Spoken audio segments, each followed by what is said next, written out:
The magic eye. Let's build up the magic eye. Try putting your hands on your knees, you know where your hands are at this moment. Next, turn up your right hand on its side, in a right angle with the thumb on top. You know and see it, don't you? Then lift your right arm up straight, about 30 centimeters. This, you know and see also. Then you put your right hand on your belly button. You know this too. You see this too. Next, turn up your left hand, which is still on your left knee, so it is on its side. You know this, don't you? Then lift up your left arm to an appropriate height. You know it again. Then cover your right hand with your left. Again, you know and see. You know and see exactly where your two hands are. Know it directly. Don't know it by focusing on it, know it in a fresh and spontaneous way. Don't close your eyes, cast your eyes not too far away, and don't stoop over too much.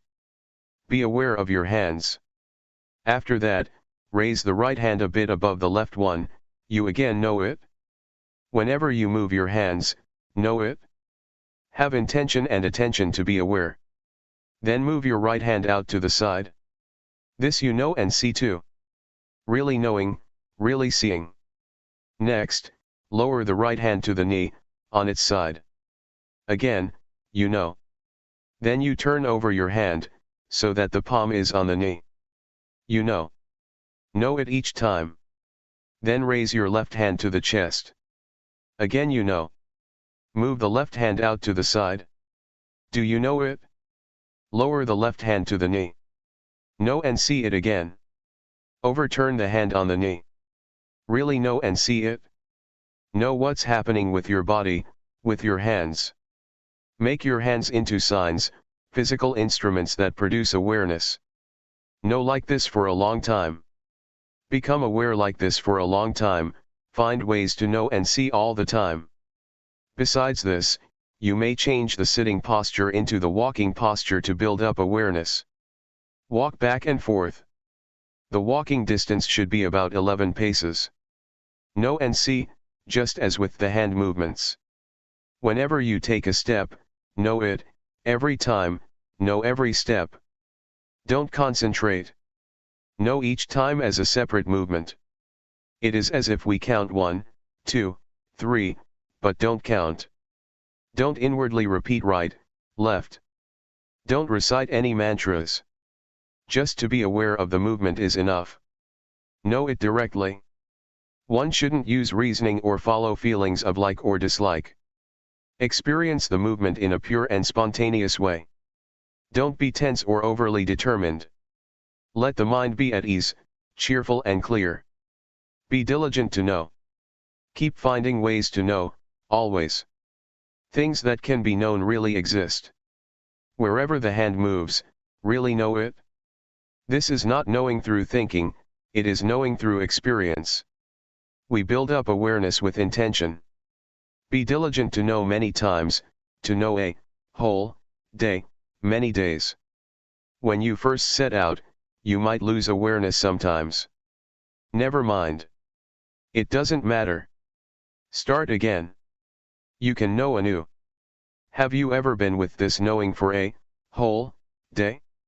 If you had time to train yourself to be aware like this for a week, would that be a good thing? So far, in our lives, have we been with awareness or without awareness? We must change the posture with awareness. Don't just change as soon as a thought comes up to change. Beware of thoughts to change the posture, don't let thought guide you. Let yourself be guided by awareness. Find ways to know and see like this more and more. We determine to watch. We know the body. Various conditions may arise that make us lose awareness. Determine to watch the body as it is moving. But there will be things that make us deluded. For example, feelings, painful feelings arise by themselves, they are conditions of the body. We don't go and look for them, they arise by themselves. See them, don't be caught up in them. Don't let there be a self in feelings, they are feelings by themselves. We have the magic eye now, we are the watcher. Now, and we are no more the one who is caught up. Whatever arises, we look. There is no I, in feelings. Watch and see. They are there, they exist by themselves like that. Whatever comes up, we are the watcher. That there is pain and aches is called Vedana, feelings, in Dhamma language. In ordinary language, we call it happiness and suffering. They are there, they exist together with Rupa, the body. This kind of suffering cannot be solved, it can only be diminished. Relate to these conditions in the right way. Don't get caught in them. They are not a self that should be grasped or held onto in any way. This is the magic eye. We see now that things are just like that. That is the way that they exist. Whether one knows or doesn't, that is how they are. It is their nature to be like that. They are conditioned like that. There is not any self. Next, one will see the mind that thinks, without having to look for it. The mind thinks by itself. It stealthily thinks by itself. We see it again. Don't get entangled in thought. Don't look at thought through thought. We possess the magic eye now. We just watch on and see things continuously. Then we return to look at the body. See the body as it is moving this way and that. As we're moving the hands with intention, as we're doing walking meditation, or when we're not moving our hands, when we're in another posture, watch it and see it. Become skilled in watching and seeing. There is just the one who is watching, one doesn't become the one who gets caught up in things. Before, we got carried away with the various conditions. We would lose ourselves with pains and aches, with the heat and the cold, with hunger, etc. But now, we know how to separate. The body is one thing and the feelings of pain, the aches, the heat, the cold, hunger, etc. are another thing. The stealthy thoughts about them, is yet another thing. The kind of thoughts that we don't intend to think. We see this now. Don't believe all of those stealthy thoughts. Don't go and follow all those sneakily arising thoughts.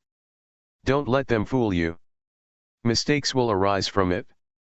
There are two kinds of thought, one is thought that we intend to think, another is thought that stealthily arises by itself. When we determine to watch the body, thoughts about this and that will arise. Don't be fooled by them. Don't let there be a self in thought. Look at the body that is moving, here and now. Deliberately make movements. Depend on the body as a sign, as a foundation, as a refuge. Just as when we stick to a post in the middle of flowing water.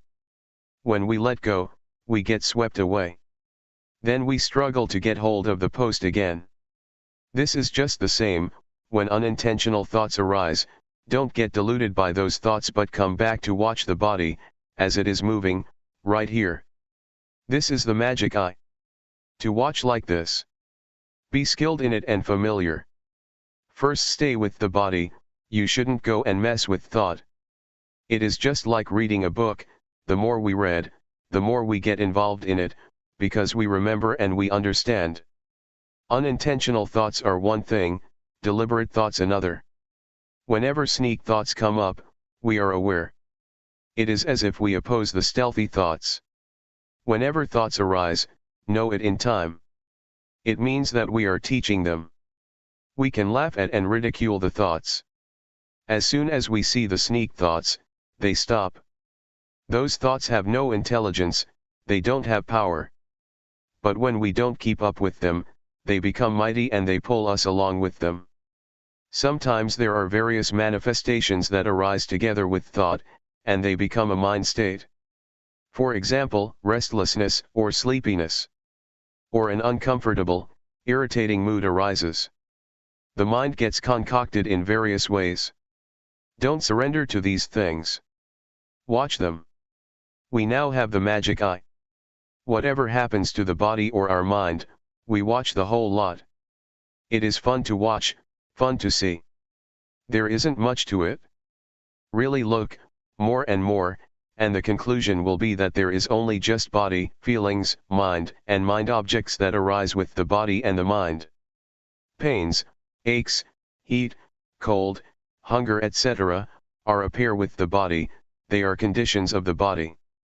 The mind that thinks of this and that is appear with restlessness, doubt, sleepiness, etc. These things are conditions of mind. Watch them, see them. We have the magic eye now. The more we look, the more we see clearly. Watching and seeing is experience, it is a good lesson. The state of watching leads to skill. Whatever we see, we realize. Before, we never discovered these things, we never saw. But when we discover and see these things often, we see clearly, just like seeing a person, we remember his or her face, and we know his or her character, that is a good person or a bad person, we know how to associate or not associate with him or her. We see what is what. The body, feelings, the mind, and mind objects are just rupa and nama, materiality and mentality. That which sits here and walks, is rupa. Thinking this and that, is nama. These two things live together, one cannot separate them. When they get separated, there is immediate death. The magic eye really discovers and sees this, so one realizes and truly sees things as they are. Materiality is a lump, but it is affected by heat and cold. No heat, cold, hunger, etc. Feelings and thoughts that make us get up, walk and move, that no, are mentality. These two things are together. Sitting here is rupa, thinking about something is nama. The magic eye truly meets with and sees this, one realizes it. Before, we didn't realize it. We were deluded for a long time. We lost ourselves in the various conditions of body and mind. We gave into those manifestations that order things around. They make us laugh, make us cry, make us love, hate, and follow greed, aversion and delusion. We think that all of it is us. We are slaves, serving the various conditionings. We surrender to those conditions that order us about. Rupa, the body, is a lump which is a slave of nama. Whatever the mind compels the body to do, it does all of it. It says to get drunk, to smoke, to take a gun and shoot oneself, to hang oneself, to swallow poison, it does all of it. Just the body itself can't do anything, it can't do anything right or wrong. In moving the hands about, what is it that orders it? What is it that orders it to get up, to walk, to sit, to laugh and to cry? What is it that commands it? Right now, we discover and see who the instigator is. In fact, it is nama, who is the boss. Rupa, the body, is the servant. The magic eye comes to discover and see this. It discovers the truth. The truth is disclosed. Rupa is part of nature by itself, but it is subject to conditions such as heat, cold, pain, sickness and so on.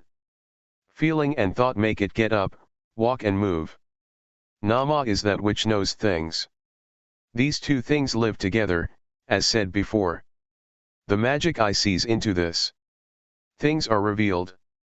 Rupa is a dhamma, natural phenomenon, in itself like that, and there are various manifestations that appear with rupa, for example pain, sickness, heat, and cold. Nama cannot experience it, but it has power. It is cruel and unfair to rupa. The body is already suffering. The body, by itself, has the nature to be subject to all sorts of circumstances such as pain, aches, heat, cold, hunger and so on. These are conditions that happen to the body. And in addition we go and have happiness and suffering on top of that. If the body doesn't feel heat and cold or hunger, it isn't a body. This is just the way it is. Before, we didn't see things like this, and we used to create suffering for ourselves with those conditions, we used to have a self in those conditions. When we come to realize this, we just let them be conditions, over there. We don't create suffering as we did before. They are not a self. Before, when we were hungry, we suffered. We suffered because of the heat and the cold. We took the affairs and conditions of the body to be suffering in the mind, and we took the affairs and conditions of the mind to be physical suffering. Both rupa and nama are not fair to each other. We assume that there is a self in all those things. As soon as we discover this, we let things be nature. There is no self in conditions. We can put things down and let go. Some things, we diminish, some things, we know, others, we let go of, we don't take them to be a self, as before. Know how to clarify and separate things. The ego really disappears. Now, we have gone beyond suffering, to some extent. Nama is feeling and thought, it is part of nature and it has different conditions that go with it, just as rupa. For example, sneak thoughts that cook up greed, hatred, and delusion, uncomfortable feelings of dissatisfaction, they color the mind, nama. They are not the mind, but they arise together with the mind. The magic eye sees clearly that those things are conditions of the mind, they are not the nature of the mind, they are just conditions only. When we don't realize it, they are a big deal. They have destroyed many people already. People who assume that there is a self in conditions, that it is I, who is angry, I am the one who is angry, and so one follows anger until people come to ruin, and a problem arises for society. The magic eye clearly sees into this matter and can really distinguish between those conditions and the mind. Originally, the mind abides in normality and is pure, but the various manifestations that arise in the mind, make the mind defiled and dirty. This is similar to clouds that obscure the moon, darkness appears and one doesn't see reality. It is like the saying of Angulimala, a bandit who lived at the time of the Buddha and became his disciple. Before, I didn't have realization, I was heedless and blind. But now, I am no longer heedless as before, I have overcome blindness just like the moon that is freed from clouds. The magic eye knows how to separate further the various conditions that happen to the body and mind. They are things that are not permanent. Greed, hatred, and delusion, for example, are not permanent. We can no longer follow them. Especially stealthy thoughts, a thought comes up and greed, hatred, and delusion arise, it turns into defilement and craving, into lust, proliferation, into becoming and birth, of self, they arise and pass away. As soon as we have the magic eye that realizes abreast of the various conditions, it catches them easily. They are no big deal. We see that it comes down to the causes of either knowing or being deluded. There is only just awareness and delusion. If we are aware, everything is normal. Awareness is the grandfather and grandmother of goodness and rightness, it is the birthplace of virtue, sila, firmness of mind, samadhi, and wisdom, panya. Moha is delusion, it is the grandfather and grandmother of everything that is unwholesome, it is the birthplace of anger, greed, delusion, of proliferation leading to suffering.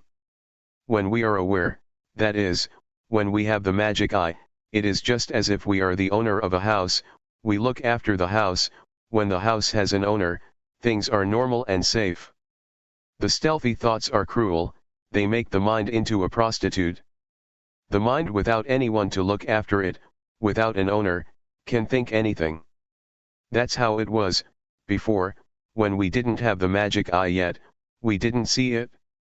But now, we see it, one feels ashamed. When thoughts sneak in, we know in time. It is as if we teach them. It is a good lesson, a good experience.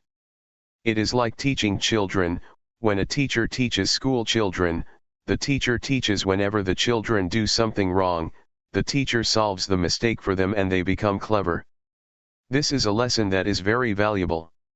May you give a lot of attention to this point of right or wrong, right here is the weak point.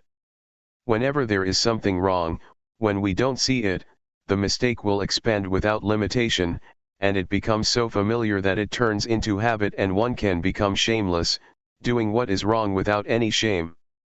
Now we have the magic eye and we see the unintentional thoughts. Before, we didn't know, but now we know the stealthy thoughts in time. As soon as we see them, they stop. So we have taught them, we have taught the mind. If there is no watcher, one gets fooled by thoughts. But now we are the owner of the house, we look after the house. Before, it was easy to get deluded by thoughts, but now it is easy to know because we have experience and know in time, we realize that they are conditions and we know their characteristics, we know what their nature is. The magic eye sees clearly that the different conditions that arise with rupa and nama, are not permanent, not sure. They are just like rubbish, they are impermanent, valueless, and they are not any selves. So we don't cling to them as being any self, we throw them in the rubbish bin, that is to say, the three characteristics. The three characteristics of impermanence, valuelessness, and not self, are like a rubbish bin. Impermanence, valuelessness, and non-selfhood belong to greed, hatred and delusion, those things are rubbish. We now have and see the place to discard them. It is like having a rubbish bin in front of your home. When we have a bin, our home becomes clean. Now, we don't have rubbish, as we did before. Before, we had rubbish all over the place, there were stains of love, stains of regret, stains of loss, stains of gain, of desire, anger, delusion, we were filled with these things. But now, it is really clean. The state of watching and seeing, and on seeing not getting caught up in it, is like a garage to repair cars, things really get back to normal, without traces. Let's compare it with a second-hand car, it has been used a lot, it has bumped into things and is completely dilapidated. Now, it goes to the garage. Awareness is the garage. The state of looking and seeing, of not being caught in things, is the mechanic. This restores the body and mind back to normal. It really does. It becomes brand new. It really overcomes its previous state. We stop searching for teachers, we are fully confident because we really make a discovery, we know the direction to go in, we open our eyes. It is comparable to learning how to read, as soon as we can read a little bit and understand what is right and what is wrong, we know how to solve, how to uncover things. To solve problems can be taken to be an art, to change wrong into right, to change suffering into no suffering. To be diligent in turning bad matters into good ones, is what mind development is. On seeing a mistake, one corrects it immediately. Be enthusiastic about rectifying, altering badness into something good, what is wrong can really be changed into right and we can do it. It arises so that we can set it right. Realize and really see clearly into rupa and nama. What is their nature? What are their conditions? We don't give in, like before. We are free, we can liberate ourselves. This is really a principle of life, we can really solve problems and be liberated. At one time, I felt joy and happiness for several days, I reviewed the state that I had seen and met with. I wasn't sitting there thinking, I had discovered and seen it. Having experienced it, I kept on doing walking meditation and developed awareness. It was Dhammavijaya, circumspection, yoniso manasigara, orderly reflection, not just thinking. The mind was good. I had never seen this before. Some kinds of suffering disappeared, doubt really disappeared. My life changed, I really transcended previous states of the mind. One may call it Vipassanayana, insight knowledge. Talking about this, it is a profound experience of life, from the past. Let me talk about it a little bit. When I was still a layman and I was developing awareness, Luangpor Teean walked over to me and asked how I was doing. Well, I told him without feeling afraid in any way, I know Rupanama Luangpor. Luangpor protested, people who don't know Rupanama are crazy. I immediately answered, yes, before, I was really crazy, but now, I'm no longer mad. Luangpor Teean walked back and forth under the shady trees, where I used to practice. I was sitting there and I wanted to talk, but I restrained myself. I listened to Luangpor. If Luangpor Teean didn't say anything more, I would talk to him. Luangpor Teean said, knowing Rupanama is just that much, it is not useful. Straight away, I answered, it is useful Luangpor, I really got rid of a lot of suffering, a lot of stupidity has really disappeared, I'm finished with doubt, my life has really changed from before. I never knew or saw like this before, the things that I know and see are real. I wanted to say many things but I restrained myself. This compares to having thousands of dollars in your pocket. When someone says that we don't have money, how could we believe it? The money really can be used. I waited for Luangpor to say something. If he didn't say anything, I still had many things to say. I felt confident. Luangpor Teean said, it is useful, but only a little bit, similar to a frog that has never come across water. When it finds some water in a coconut shell, having struggled to find it, it can play and drink, but it's only just a little water in a coconut shell. If it's happiness, it's only a little happiness. If it's knowledge, it's only a little knowledge. There is still much more water in a pond. Your knowledge is just a little bit of basic knowledge. Do you really know? I answered, I really do. I was still a layperson at that time and I had never known or seen anything before. If you practice more, wouldn't you know more than this? Yes, I will keep practicing without wavering. I won't practice any other way. Luangpor Teean taught many things.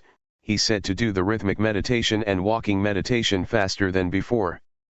Work with the mind, watch the body with sati, awareness, watch the mind with sati, watch the mind with the mind.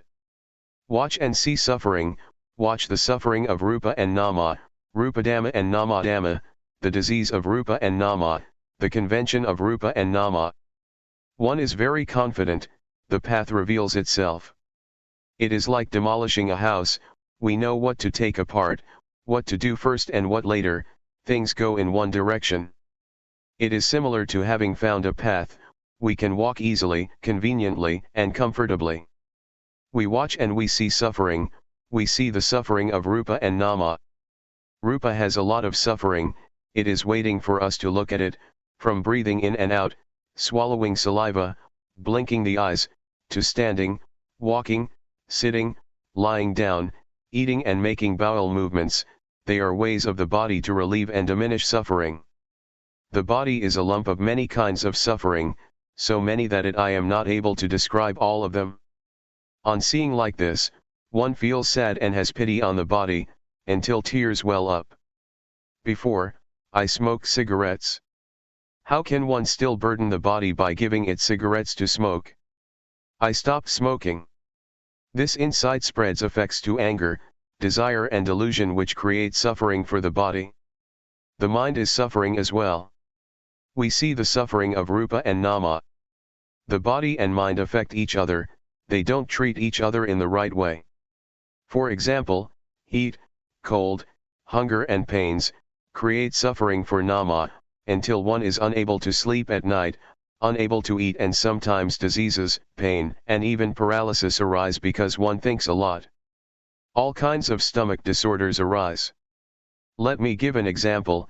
At one time, I went to teach the Dhamma in the north, 3 monks came with me. We traveled in an orange car. We had to sit in the back, squeezed together. It was summer and the weather was very hot. The driver stopped for a long time but didn't turn on the fan. The other monks complained that it was unendurable. One could see the suffering on their faces, they were sweating. I was sitting on one side and said inwardly, I can endure it, never mind, it's just like this.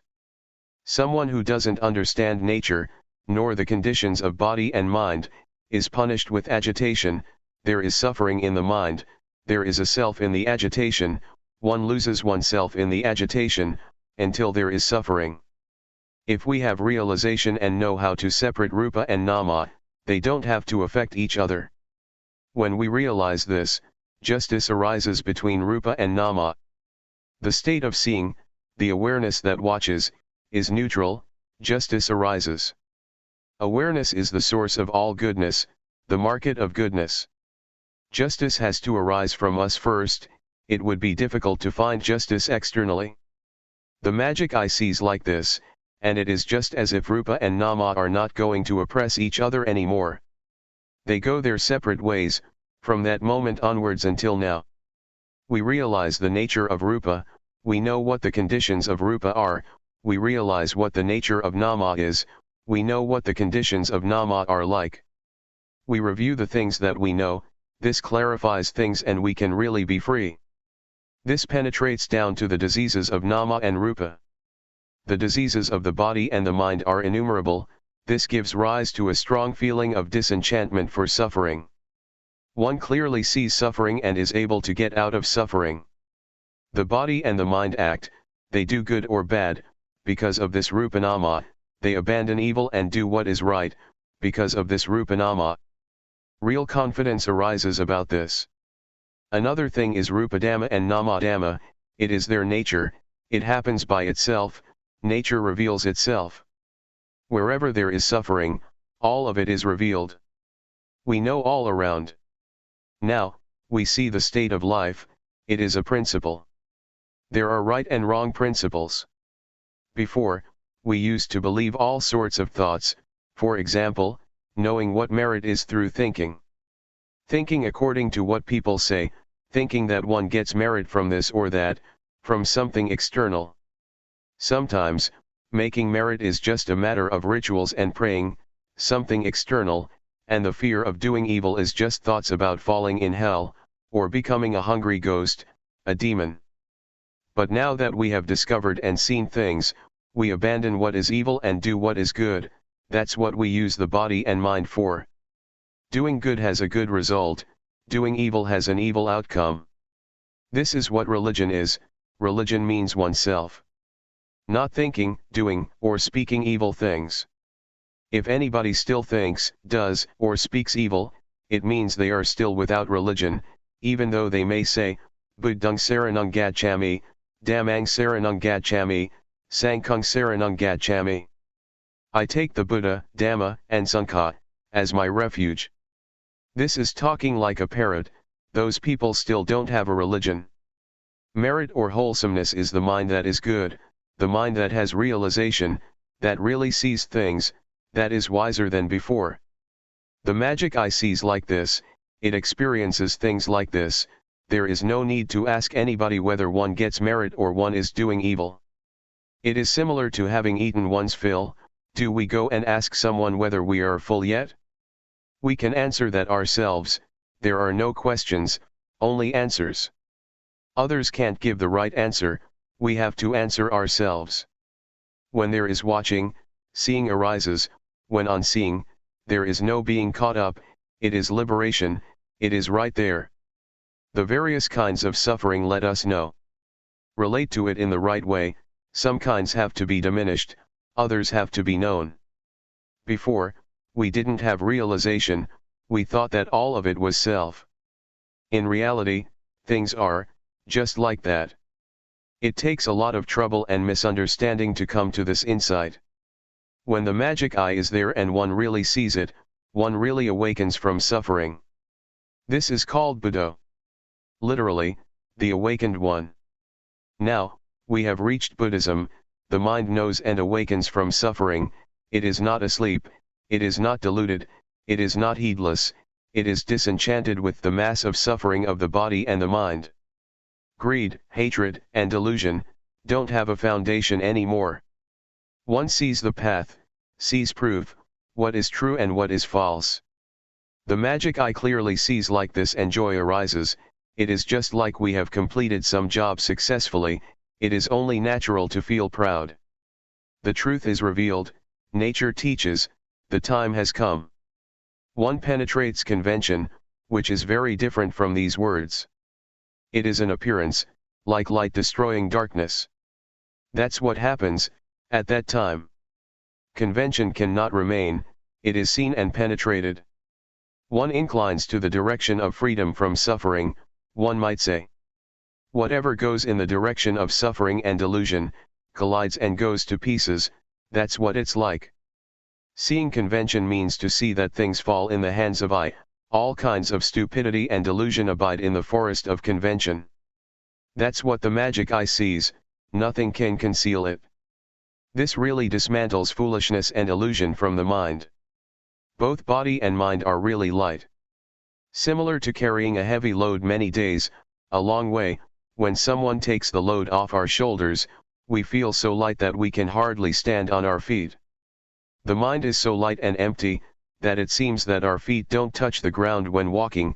Body and mind really feel light.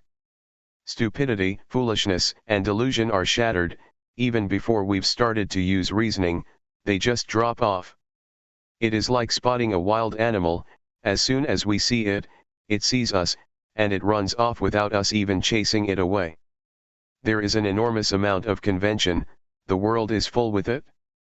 I'm not able to describe all of it. Material things, words, fame, convention takes it all in. It is real in the ways of convention, but not real in the sense of ultimate meaning, paramatha. There is a self in all of this convention, my love, my hate, my gain, my loss, my likes, my dislikes, mine, yours, I'm better than you, you're worse than me. I and you, it's full of it, until it becomes clinging, and discord, arguments and fights arise between mine and yours. One loses oneself in convention. One thing is assumed and liked by some, but disliked by others. Sometimes we say good, sometimes we say no good. Having made a supposition, there is fear, or there is boldness. There are all sorts of conditionings, inside as well as outside, the world is full of them. It covers the minds of those who don't have realization and don't genuinely see. In the past, I was a superstitious healer, I had learned many incantations. I used to recite them all night. Still, that wasn't enough. I had to recite some chants as the occasion arose. If somebody wanted me to chase off a ghost, I had to chant the verses for chasing away ghosts. If I didn't recite, I wouldn't be fluent. Some incantations, I had to recite until I became as big as the room and my skin became tough. If on reciting, I didn't become big and my skin didn't become tough, I couldn't stop and should recite more fluently. I was really going for it, I thought I was a special person, but in fact, it was all just madness. In the past, I had tattoos all over my body, but they were red, you can't see them. If they had been black, I probably would be a statue of foolishness. All this has fallen in the well of realization, of really seeing clearly. It cannot remain, there is only incisiveness. This turns into analytical knowledge, knowing and thinking a lot. I knew in this fashion for many days, sometimes I wouldn't be aware of movements, I would just sit there thinking. It is a kind of joy and happiness that is hard to describe, I never knew like this before. When there is realization and real liberation, one goes for the knowledge and happiness. But I had heard Luangpor Teean teach after the morning and evening chanting, which I applied to my practice. He taught that when there is knowledge, don't be the one who has knowledge, when there is happiness, don't be the one who is happy, watch and see it, don't be the one who is caught up. This is an excellent principle, it is a formula that lets one pass anything. One could compare it to a freeway, highway, or expressway, one can pass all the time, there are no traffic jams. Whatever one meets and sees, that thing tells us what the truth is. Both rightness and mistakes tell us. One sees suffering and so one can be liberated from suffering. On seeing what is wrong, one knows what is right, seeing one's foolishness, cleverness arises. One really experiences and sees it. The state of watching and seeing is something excellent, there is liberation in it. For example, we see a snake, we don't get bitten by the snake. We see suffering and delusion and we become clever, not stupid anymore, and there is confidence. Seeing convention, objective matter, ultimate meaning, paramatha, and changing conditions. As I described earlier, before, I would derive something good from other things, externally. But on really seeing and clearly knowing things as they are, it is like life is under our control and we use the body and the mind in the right way, so that we proceed to the complete ending of suffering. This accords with the words of the Buddha, who said one who studies and practices, will really know and see the Dhamma that should be known and seen. In proportion to one's practice, the results of practice are not limited by time. The magic eye watches from the beginning. It is supportive because one is clever. It is comparable to studying at school. A kid is clever and finishes elementary school, he or she enters high school, and because of being clever, he or she studies on at a university. Or compare it to a skilled workman. He has his good, old saw, hammer and chisel. He's been using it for ages until his work is an art. It is superb and he is well trained. That's how it is. There is cleverness from the beginning, from seeing Rupanama. On seeing, one doesn't go and be it. This truly is the way. On this path, one passes everything. It is the genuine path. One really has discovered the path. It is the realm of victory of a warrior, one may say. We are from Chayapam province, which is a region, but the realm of victory of a yogi lies in being the watcher, and in not being caught up in things easily. See it, don't be it. Whatever it may be that comes up that is connected with the body or the mind, do your duty of being the watcher, don't go and be it. This is the genuine magic eye. It makes a difference. Life is brand new, compared with before. It could be compared, as I said before, with a car that gets completely fixed up. Now, it is back to normal and can be used. It really has gone beyond its old state. The magic eye leads one to watch and know. Whatever one sees, is all purely the truth, things that really exist in this body and mind. It is not a matter of sitting there thinking, knowing and seeing through thinking, like this and like that. Rather, we develop awareness continuously, we do walking meditation. This is not called thinking. The body, the mind, and the knowing come together in the state of watching. It is wisdom knowledge that knows penetratingly by itself. This is the power of wisdom knowledge. We watch and are well aware. Whatever we see passing, whatever we are free from, we know ourselves. And we know how we liberated ourselves. The things that we have discovered are like cheerleaders, just as with sport events. Or they are like provisions, these things that we have seen. This state of watching is a fundamental principle, from the beginning, discipline, through to the end. It is a very high level, just like studying well. Having finished elementary school, one goes on to high school and then easily up to university. That's the way it is. There are also people who don't know. They say that they know many things and they can talk well, but the way they express themselves shows that they don't know. Their actions and the way they talk indicate ignorance. They just know from memory. This is not high class and they don't get anywhere. Recently, there was a project to ordain more than 10 boys as novices, during the summer, and then to let them study further at a high school. They stayed for a year and then one of the novices was sent back to the monastery. They said he couldn't read. He had finished elementary school but couldn't read. No matter how they tried to help him, it didn't work. So they sent him back. He couldn't go, even though he had somehow managed to get through elementary school. He didn't make it.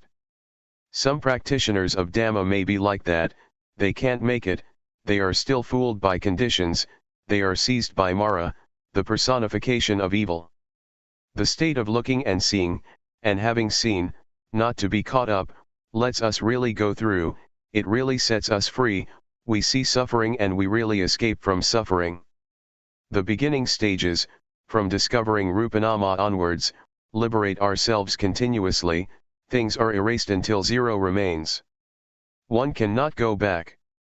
We really have a foundation. 5 minus 5 really leaves 0.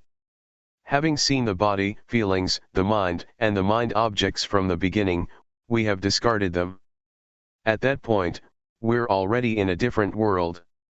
Then, we see convention, objective matter, ultimate meaning, and changing conditions, and the various conditions drop off.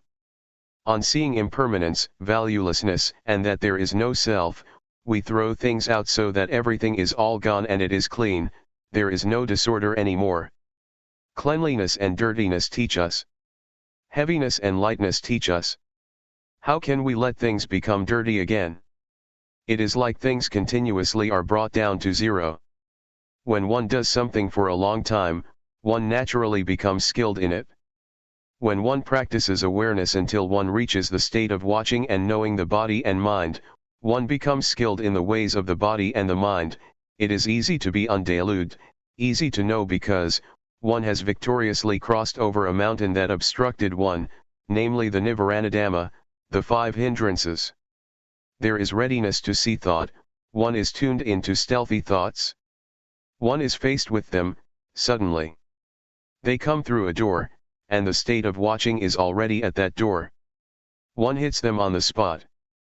The sneak thoughts are at the end of their tether, they are destroyed, that's what they deserve. Before, we saw them too, but we saw them glossed over, now, we see them openly and in time. They cannot be concealed again.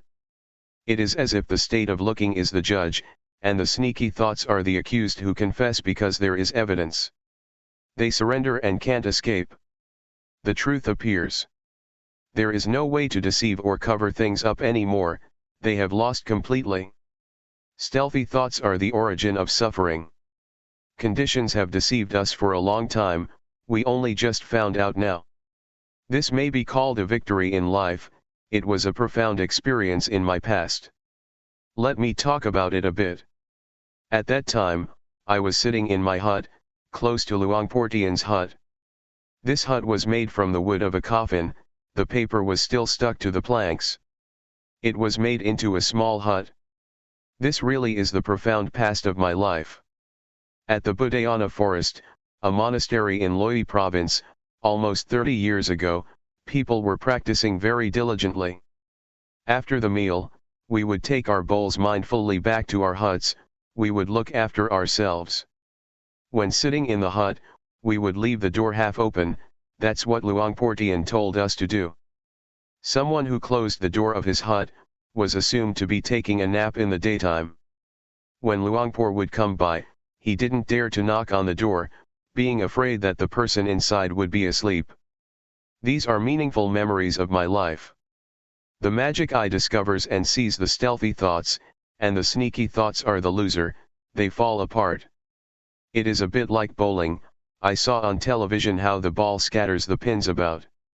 It is similar to that, the whole region falls over, they affect each other. The I, that used to exist in sneak thoughts disperses like a little wave. It is similar to seeing convention, suffering, foolishness and doubt drop off. Anger, desire, and delusion are pacified until hardly anything remains of them. That's what they deserve. Anusaya, latent tendencies, habits, stealthy thoughts, and proliferation shrink back, it is the destruction of everything that is not right, there really is no lingering to all that. Thoughts that arise stealthily are very dirty. Before, we could think anything, and we did, thinking without any sense of shame, caught up in stealthy thoughts like a madman. But now, we see that unintentional thoughts are very dirty, very gross. If we compare it to an offender, this is the number 1 culprit, as for actions of body and speech, they are culprit number 2. I used to think that thought is something refined, before. Whoever doesn't see it can think anything. Thinking completely shamelessly, thick-skinned. Now, we see the sneaky thoughts as the root cause, that is to say, delusion, moha. It is the grandfather and grandmother of everything that is bad. Because of thought there is concoction, anger, desire and delusion, defilements arise, craving, lust, ill will etc. I have said many times that there are 2 kinds of thought, namely, intentional thought, this is vijja, knowing, it is wisdom. Stealthy thoughts, the second kind, are avijja, not knowing, delusion. When seeing like this, it is as if the mind has escaped from fog and clouds, the mind is pure. When thinking, one thinks specifically and orderly about a particular matter, one thinks with a pure mind, there are no moods interfering. Life is crystal clear, each thing is exact. One may as well say that the mind has been tamed, it doesn't rebel and it is not wild, as before. There is a change in the mind, at this point. The mind is on a higher level than before. At this stage, I could say to myself that I am a human being. Before, I used to be a man who would have ups and downs. I would be affected by everything, the mind would get carried away with all kinds of conditions. But now, it can no longer be like that. This is what it means to be a human being. Being over-serious and tense, the mind that goes up and down, these conditions are worthy of being fed up with. I feel ashamed of those states of mind. Putting it another way, at that time, I was an angel because I had a sense of shame towards myself. I didn't dare to do, say, or think bad things. Even though somebody else might not see it, I would see it myself. I am ashamed of evil, of unwholesome things. Angels came to help me, not the angels in the sky, outside of me. This kind of angel came to support me, it helped me not to have troubles and suffering. I was a god, because I had only loving kindness, compassion, sympathetic joy, and equanimity. The mind was full with love and kindness, without limitation. The mind was stable, not shaken, like a solid rock that doesn't tremble in the wind. Now I have a home. I am the watcher. It is a victory that is safe. It is the peak of being a human being. I closed the doors to bad destinations.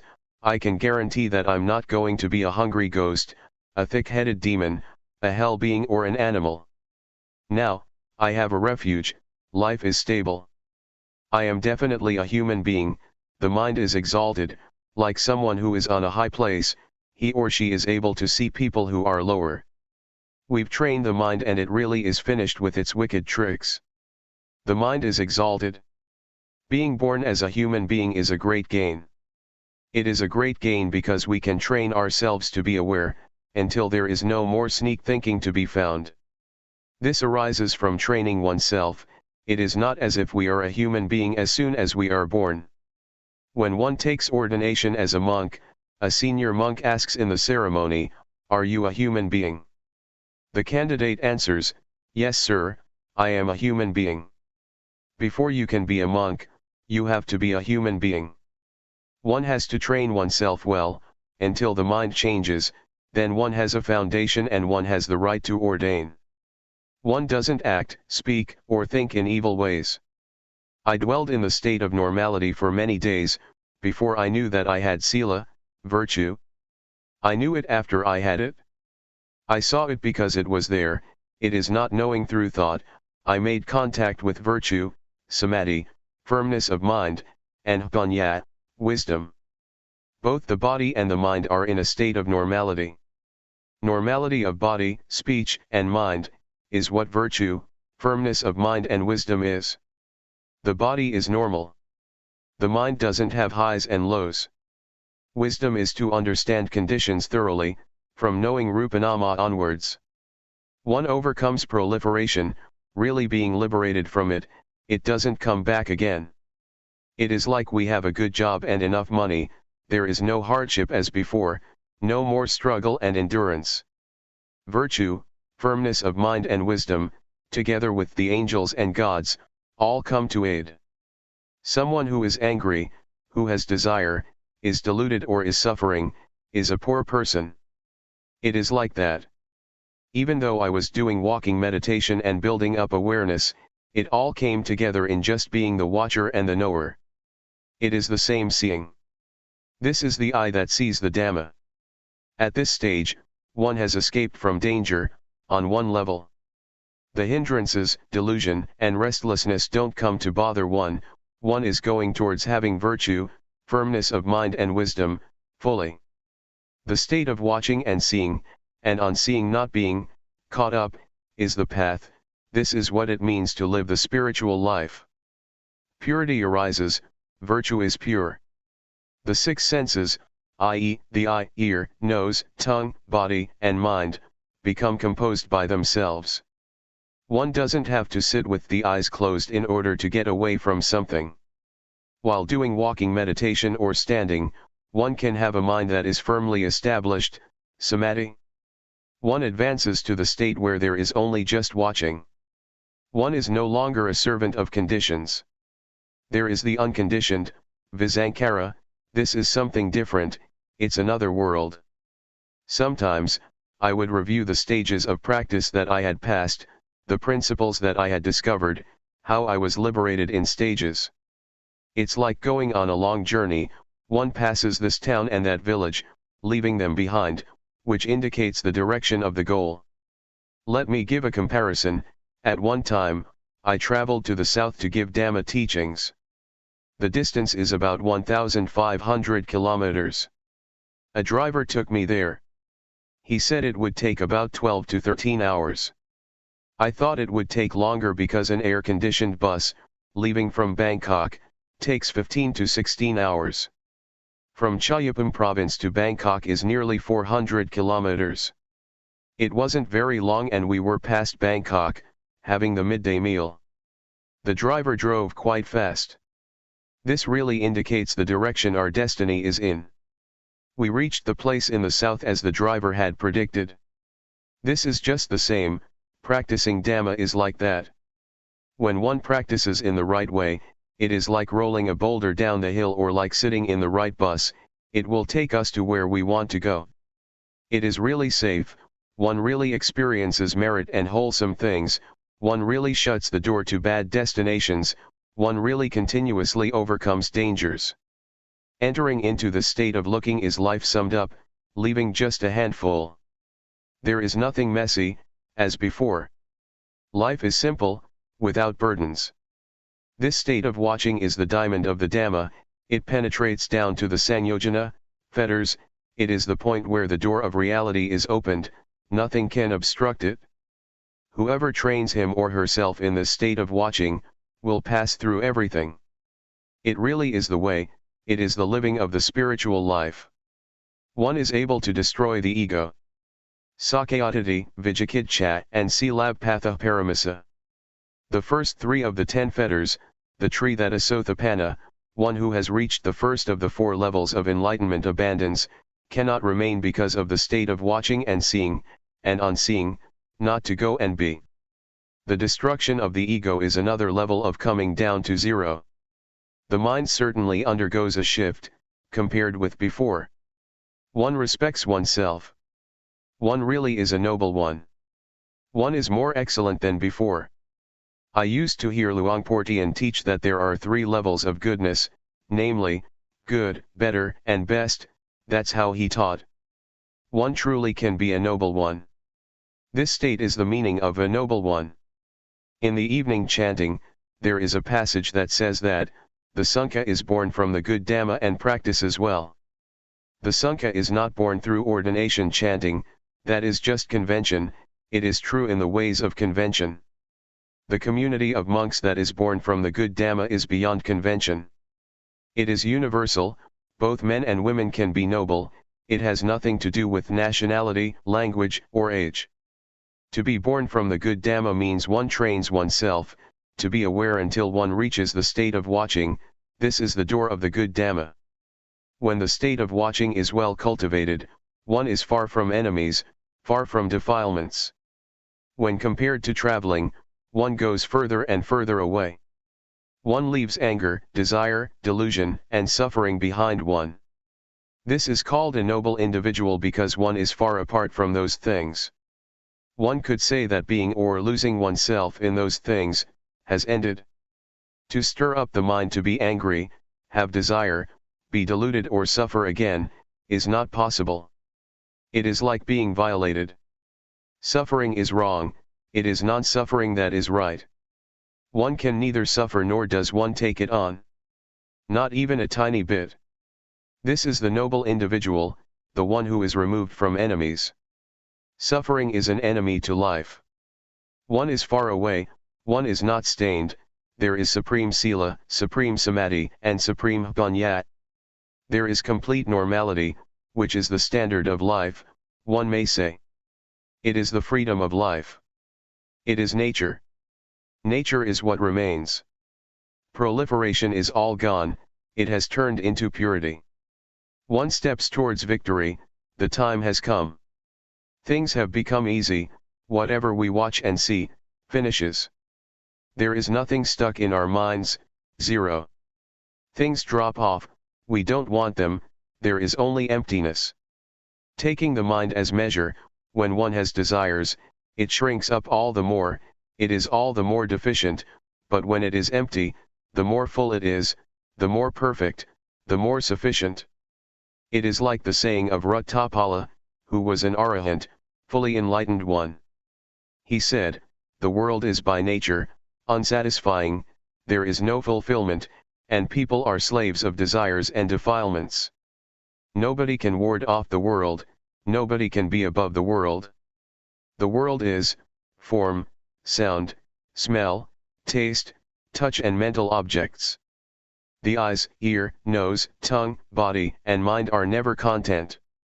Who can find fulfillment and satisfaction from form, sound, smell and taste? And whoever hopes to be in control of happiness and praise, will be disappointed. Don't claim to be the owner of things, because when things are separated from us, you will suffer, feel bad and be broken-hearted. We have the opportunity to become skilled in studying our life, it is the art of extinguishing suffering. It is like walking on a smooth path, not bumpy. Now we have come to a point, where it could be said that there is friendship in our lives, it is the standard for our lives, one cannot return to that state of bumpiness anymore. It is genuine experience. This is not just sitting there thinking about it. When reaching this point, things come together as one. It is the state of watching, it is wisdom knowledge. As I said before, this is being far away from enemies, one really has overcome enemies. The ego has really been nullified. Irritation, conceit, holding to views, sensual desire, desire for forms, formless desire and clinging, have all come to an end, the cankers of sensuality, being, and ignorance have been destroyed. It is the knowledge of explosion, finished, the whole lot of it. Whatever is not Dhamma has all disappeared. Life has tuned into the spiritual life. Really pure and liberated. The body doesn't do anything bad, the mind doesn't think anything evil, and speech doesn't say anything that's no good. They have been pure for a long time. All defiled actions have dried up without anything remaining. It is like a dried out fruit that, all black and shriveled up, still hanging in the tree, it doesn't have any effect on the tree, it doesn't have any seeds and it cannot grow up anymore, even when planted. I bring up some comparisons because the truth is hard to express. Purity and perfection are powers. They make things easy, just like rolling a boulder downhill. There is supreme virtue, supreme firmness of mind and supreme wisdom, the aggregates of sila, samadhi, and panya. There is security and one enters the realm of the noble ones. It is the superb path, the exquisite path. It is not knowledge, it is not reasoning, it is beyond reasoning. It is as if things are dispelled, there is reflection on the Dhamma, it is dispelled and joy and happiness remain, that also is dispelled and the knowledge of equanimity is what is left, that is dispelled and there is not any self anymore.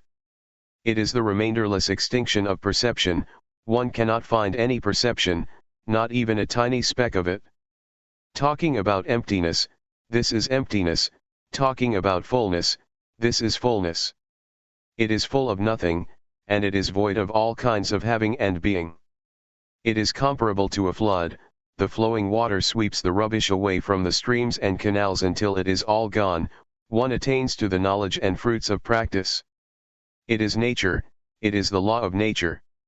It is like green bananas ripening and becoming yellow, the astringent taste turns into a sweet taste.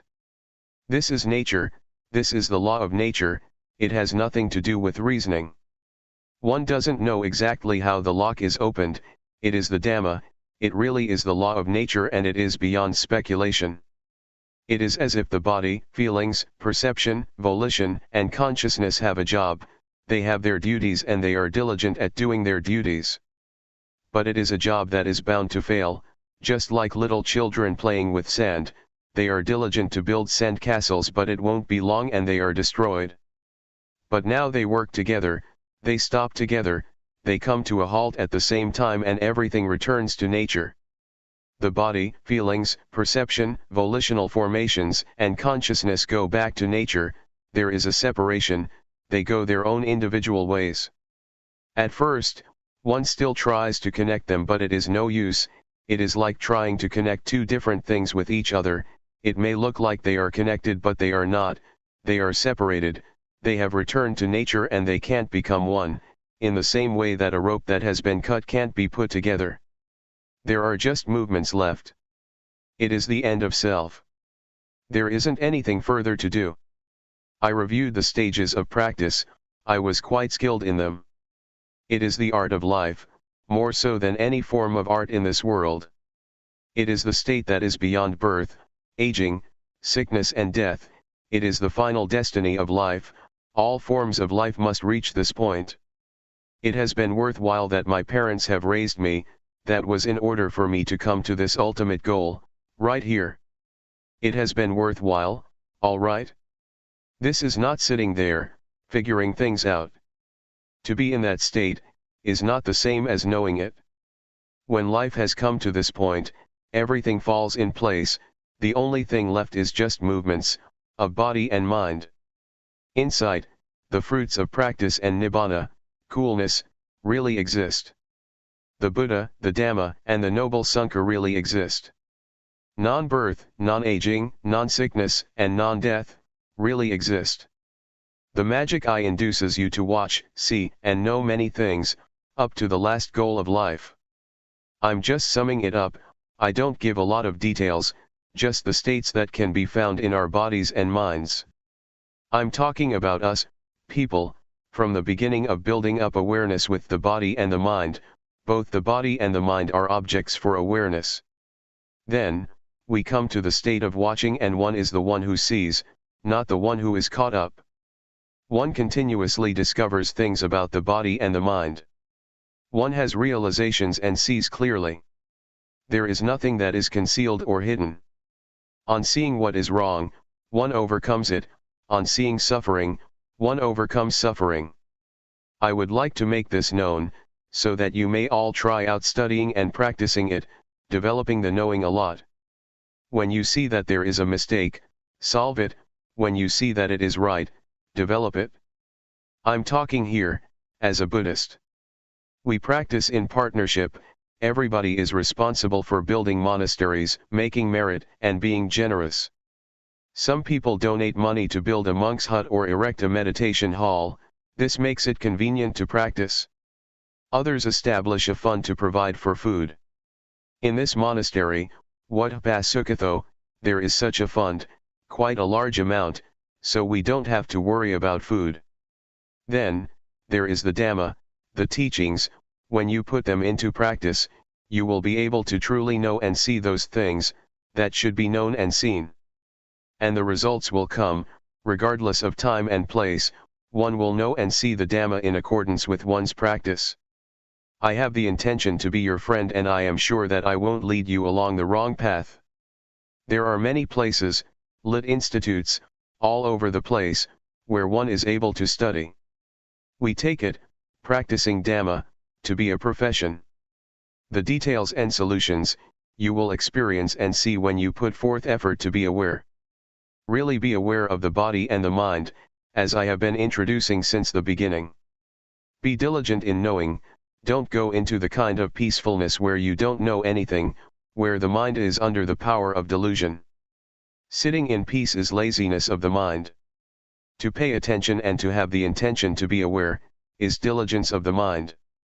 Therefore, being diligent can turn into the great foundation of awareness, Mahasatipatthana. When you have a lot of awareness, delusion diminishes or exhausts. Awareness gives rise to virtue, firmness of mind and wisdom. When there is awareness, the six senses automatically become composed. Awareness creates merit and one can let go of evil and unwholesome things. Awareness makes one understand what religion and Buddhism really are. One gets answers from being aware and one will experience all things, wholesome things as well as unwholesome things. There are no questions, there are only answers. One has to answer oneself, others can't give the right answer. One will get the answer to the questions, what does non-birth, non-aging, non-sickness, and non-death mean, and what is the great foundation of awareness?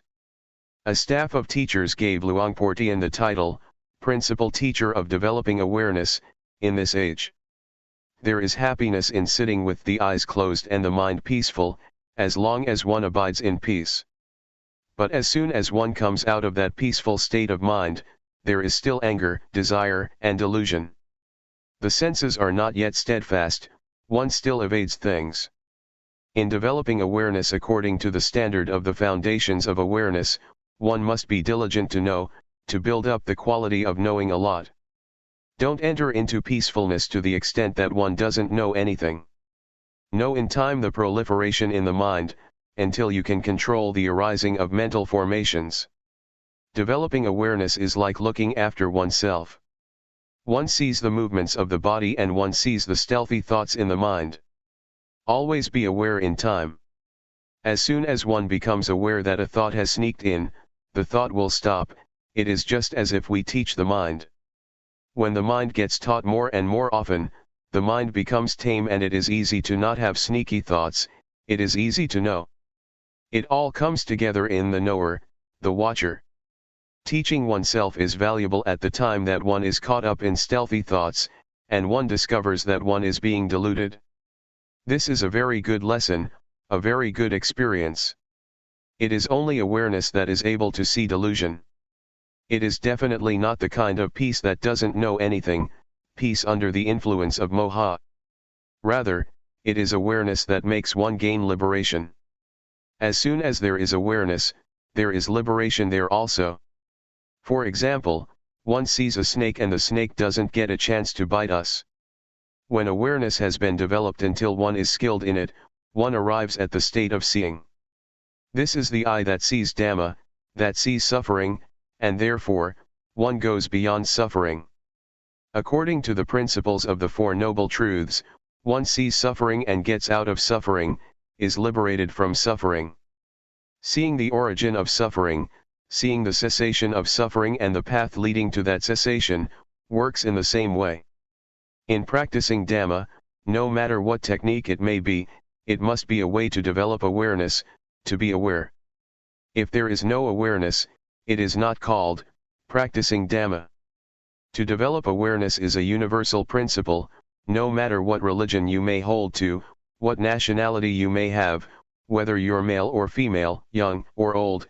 If you breath in and out, turn up the hand or raise the arm, and you're aware of it, we're one, we're the same. We know in the same way. This is where religions meet, at this point. Awareness has nothing to do with rituals. Awareness is awareness. It belongs to the one who is aware. Don't view it only as a form. Awareness is not the breath or the rhythmic meditation, these are only just ways to build up awareness. When we plant rice, we must wait as long as half a year to get results. But in developing, or planting awareness, we don't have to wait for even a split second, we know immediately. Breathing in, we know straight away, breathing out, we know straight away, raising the arm, we know straight away, it is to be known individually, we know it ourselves, we see it ourselves. We don't have to ask anybody, we can answer this ourselves. Developing awareness is to work on the perfections, 10 qualities that the Buddha accumulated before he was enlightened. It is the birthplace of all goodness. Awareness is compared, by the Buddha, with the footprint of an elephant, all wholesome things come together in awareness. Awareness is the real life, it is the present. If the present is good, the future is good. If the present is good, the past is good. Tomorrow exists but no one sees tomorrow, one can only see the present. The meaning of past lives does not refer to before we were born physically. Hupupagathappunyatha, an individual who has performed good actions, previously. Previously is the present. One doesn't have to dive into mother's womb and try to correct bad actions, done in previous lifetimes. The teachings of the Buddha are hupajadthung, to be known by each person for him or herself, so one should be able to know and see, at this time. One does a good action now, one abandons what is wrong now. Whoever is aware abandons what is wrong, does what is good and purifies the mind. These three things are the teachings of the Buddha, summed up in the Ovada Padimokkha, a short but important exhortation by the Buddha. All of this can be found in us. Awareness is the body, speech, and the mind. Morality, the mind well established, and wisdom, arise at the body, speech, and the mind. Awareness is the source of merit and wholesome things. Merit and wholesome things arise at our very body, speech, and mind. Awareness is where insight, the fruits of practice, and nibbana are born. These things are to be found in the body, speech, and the mind. Awareness can close the doors to the bad destinations. The bad destinations arise from the body, speech, and the mind. To be aware is to be respectful to Buddhism. When one is aware, one doesn't say, think, or do bad things. There is no suffering and one doesn't oppress others or oneself. Whoever is aware has respect for one's parents and one's teachers. In having respect for and loving one's parents, children, wife, husband, brothers, and sisters, one is not a bad person. One does not speak, act, or think bad things, and one doesn't have suffering. One doesn't create it for oneself, nor for others. To love and have respect doesn't mean to worry and think until one can't sleep at night. When one loves, one should be able to sleep. Don't think a lot and suffer until you're unable to sleep. Sicknesses will arise from it. You have a hard time yourself, and others, who have to look after you, are also burdened. To develop awareness is to make progress in all aspects of life. Your health will be good, the society will be good, the environment will be good, even the economy will be good, because of awareness. It changes what is bad into good and what is wrong into right. It changes suffering into non-suffering. And it even changes greed, hatred, and delusion into non-greed, non-hatred, and non-delusion. These are the results of awareness. When there is a lot of awareness, delusion will be reduced to the smallest amount and danger will come to an end. Life will enter the deathless state. It is eternal life, beyond birth, aging, sickness, and death. And this can be found in this very life. When everybody is aware, all people in the world will live together in peace and coolness in the twinkling of an eye, and everybody without exception will be happy. The excellent path for human beings. We can learn the course of humanity by using the body and mind as our scriptures, that is, to try and be aware while using the body and the mind. To study and watch, to know and see, by using the method of developing awareness as taught by Luangpor Teean Jidasubho, namely the rhythmic meditation of moving the arms, and the walking meditation. To intentionally make movements, in order to first see the body, which is coarse, and later on, to see the mind or to see thought, concocting things up. Let's compare developing awareness with a child learning how to write. When the teacher writes an A, or a B, on the blackboard, the child remembers it and can write it too. Studying and knowing about the body and the mind is similar. First, we have to train in awareness to see the body and mind clearly, then we will be able to use awareness well. We practice the rhythmic and walking meditation, in order to clearly know with awareness the movements of the body. When we see the movements of the body clearly, we will see the mind clearly also.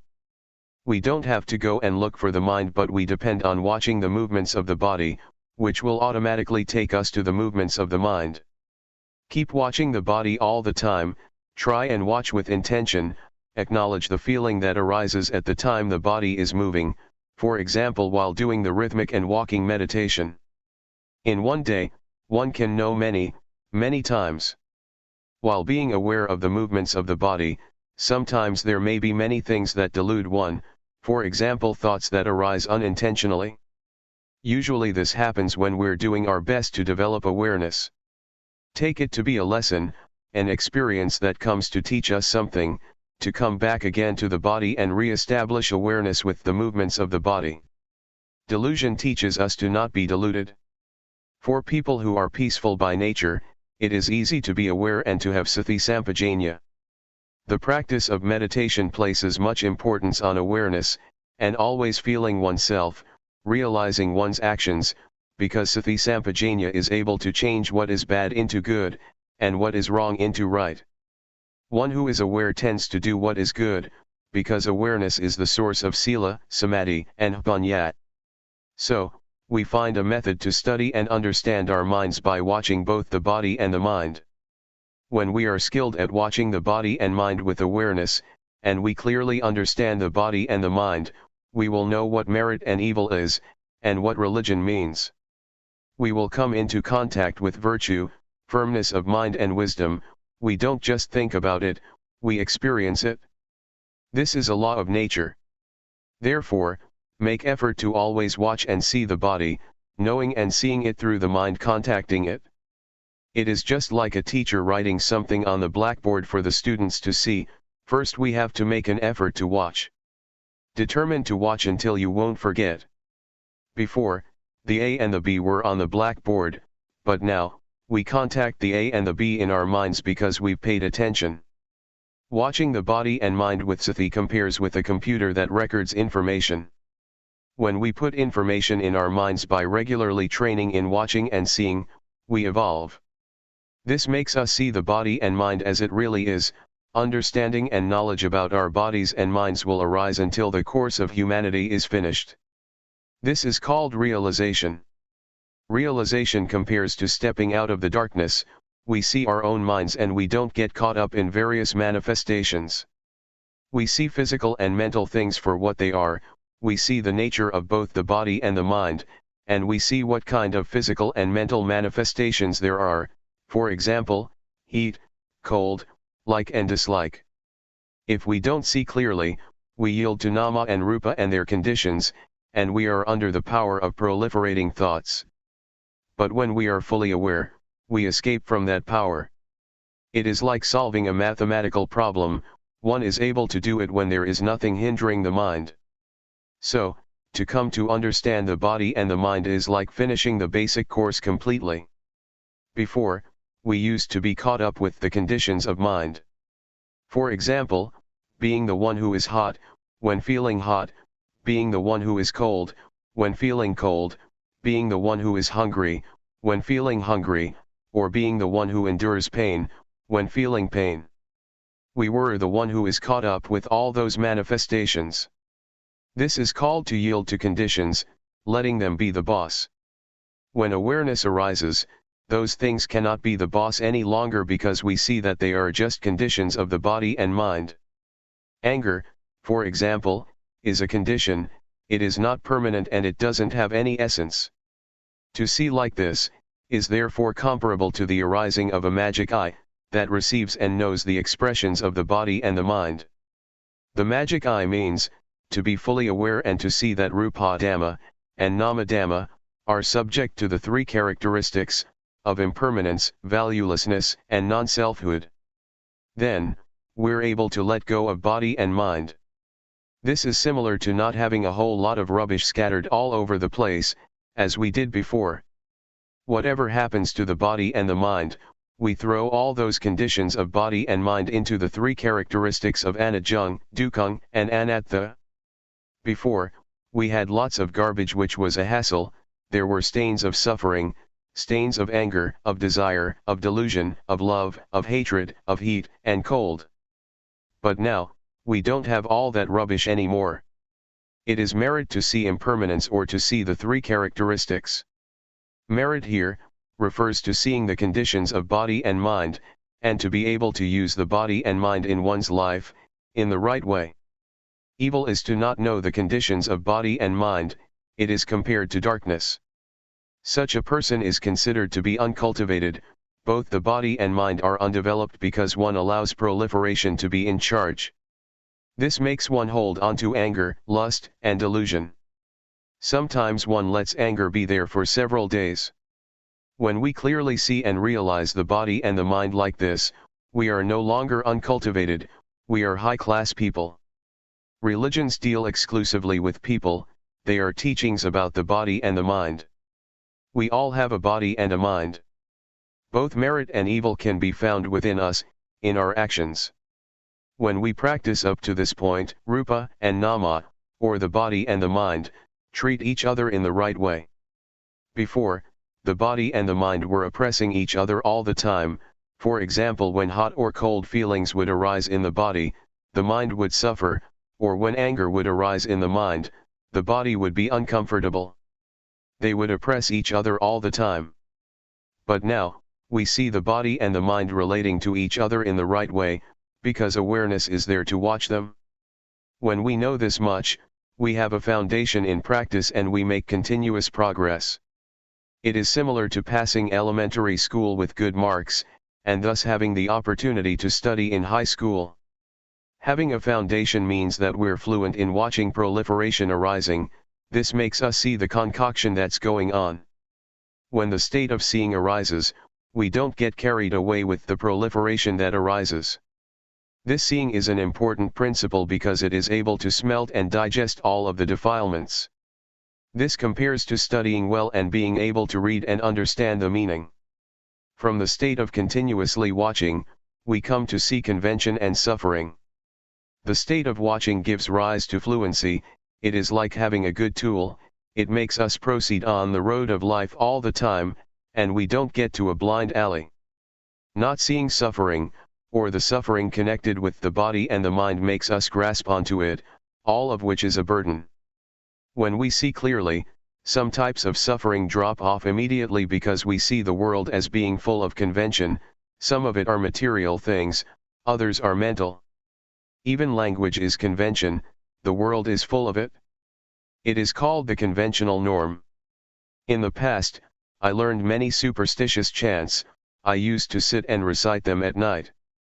I had verses for making holy water, for going into the forest, for dressing, for eating, for leaving the house and for catching cows and buffaloes, for all of it. It was over the top. The happiness I got from it was little, if any. It is like a trader in kapok or fiber, he or she gets little money. In terms of merit, it is little merit and it is not lasting. But now, I'm no longer a trader in kapok or fiber, now I'm a trader in diamonds and I get loads of money. Seeing convention makes one able to completely give up on those verses. For example, the chants about the 108 virtuous qualities of the Buddha, belief in various ceremonies, invulnerability verses, which one has to recite until one feels that one becomes big and one's skin becomes tough. These things I have completely discarded. Instead, lightness of body and mind arose. I realized what convention is. Whatever somebody does, I understand it. Whoever does right or wrong, I know. When I fell into the well of knowledge, I saw all things in the world as being full of objective matter, ultimate meaning, and changing conditions. I saw that all things have causes and are conditioned. For example, I saw that sometimes an object can be supposed as good, as bad, as likable, or as not likable. Ordinary people assume words like love, hate, like, dislike, beautiful, ugly. They take this person to be good and that person to be not good. This is all quite ordinary, but it makes one not free in seeing. This is called knowing convention, the norm, and ultimate meaning. On knowing these things, the mind is set free because the state of seeing clearly has arisen. Falling in the well of knowledge means to know in all postures and all movements. One knows while walking, while sitting, while seeing, while hearing, etc. This is called the arising of wisdom knowledge. It leads us out of the various problems. Seeing clearly supports our continuous progress. One comes to know what virtue is, what firmness of mind is, what wisdom is. One really makes contact with merit. It is not like before when we just had ideas about it. I can assure you that the mind that really experiences merit, doesn't fall in hell, is not a hungry ghost and is not a thick-headed demon because one knows what is right and wrong. To experience merit is therefore useful. To come into contact with evil teaches one to let go of it. It is similar to having stepped on a thorn. When we see thorns, we don't step on them as before. So, really making contact with merit is for the extinguishing of suffering, for peace, and for liberation. When we stay with virtue, we experience virtue. There is normality in both the body and the mind. The body is in its normal state and the mind is in order. The mind doesn't go up and down, it doesn't run wild. The state of normality of the body and mind is virtue, firmness of mind, and wisdom, thorough understanding, arising, which keeps purifying the mind and sets it free. Knowing the causes and conditions makes one not stupid, not deluded, and one is able to contact sila, samadhi, panya. This is called the training in virtue. It is the virtue that arises from the path of practice. The state of watching and then seeing, and having seen, not being caught up, is the genuine path to overcome suffering. When one watches continuously, the mind will be purified. It is the living of the spiritual life. This is the way to come in touch with virtue. Always stay with this state. It is the training in sila. It is the virtue that melts and eats up the corruptions of mind, and one is able to let go of evil, do what is good and purify the mind. It can be taken that the training in virtue is really advantageous. It is not the kind of virtue that one recites in a ceremony. Right now, in carrying on with one's life, one can find virtue. One is then someone with real virtue. Sila makes the body, speech, and mind normal. At this stage, we have really become a human being, and really closed the door to hell and the evil destinations, because we know the path, we know virtue, firmness of mind and wisdom through experience. It is not knowing through memory, thinking or figuring things out. Rather, we meet and see, we experience sila, samadhi and panya, we experience the noble path and the spiritual life, brahmacharya, which is purity. Before, it was as if there was more than one person inside. One person was the watcher, one person was the thinker, and the one who made movements was still another person. But now, in the state of watching, all three come together as one. The state of watching arises, when developing awareness with the movements of the rhythmic and walking meditation. It makes it easy to know and see the movements of the body and the mind, the concocting thoughts. In the past, proliferation would control us completely, and that would give rise to sleepiness, restlessness, doubts, etc.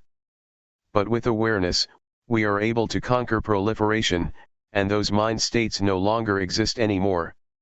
This compares to traveling on a highway. When we pass this town and that village, where do we get to and what is it like beyond there? Well, nobody has to tell us, we know, see, and experience that for ourselves, naturally. Next, one comes to know, see, and experience what angels are. Angels are people who are ashamed of doing anything that is evil. They don't dare to think evil thoughts, speak evil words, or do evil things. Before, I used to understand that angels were up in the clouds. I thought that there was a heaven up there. It's all right to believe that, but those angels cannot help us. The kind of angels that arise within us refer to having a sense of shame of wrongdoing. One doesn't dare to think, speak, or act in evil ways. One doesn't even dare to think. This is what angels are. Angels are within us, so we don't have to bow to them, we don't have to pray to them. I had never thought like this or known like this, and so I would like people to study and come to know it, to practice with it. One day, as I was doing walking meditation, I thought to myself, this person probably doesn't know, that person probably doesn't know. I thought about my parents, my relatives. I wanted them to do walking meditation, I wanted them to sit down and build up awareness. I thought with loving kindness and compassion, I wanted to help them. Walking on the excellent path makes us go beyond being a man or a woman, being a hungry ghost, a demon, or a devil. One becomes a human being, one who has a superior mind. Someone with virtue, who lives one's life according to the noble path. One abandons what is evil and does what is wholesome. One's mind is like that of the gods. One knows merit and evil, and one genuinely understands Buddhism. This is what the excellent path leads us to see and understand. Religion exists in people's very hearts if those people refrain from evil, perform only good actions and their virtue is pure. But if one still thinks in evil ways, it can be taken that one hasn't reached Buddhism, even when one recites the words Buddhang, Dhammang, Sanghang, Saranang Gacchami, I take refuge in the Buddha, Dhamma, and Sangha. Religions teach people not to have suffering, religions teach people to do good. If one is still suffering, one is not reckoned as one who has reached the religion. One's life might become blemished, it might go downhill. When we arrive at religion, we relinquish evil and do only what is right. This compares to someone who does certain things, until he or she makes a living with it and is stable in it. He or she is able to depend on it, in order to live his or her life. This is how we experience things. The state of watching and then seeing, and when seeing, not being caught up, is the most concise action. It is like the Dhamma is really in our fist, we don't have to do a lot. Before, I was in a mess, I clung to ceremonies, clung to others and believed in rituals. I was even afraid of my own thoughts, because with thoughts come doubt, fear, love, and hate. But when full awareness arose, I wasn't like that anymore because I determined to only just watch. It was as if my life came down to just doing that much. Studying and practicing until one reaches the state of watching and seeing, and not getting caught up, is the point of completeness, the point where all things come together. It is the diamond of the Dhamma, because one is able to smelt the fetters, 10 deep-rooted and subconscious tendencies in the mind. Seeing Rupa and Nama, seeing suffering, seeing convention and seeing the mind proliferating, gradually diminishes the ego. The mind gradually turns into one of a human being, which means that there is morality as a refuge.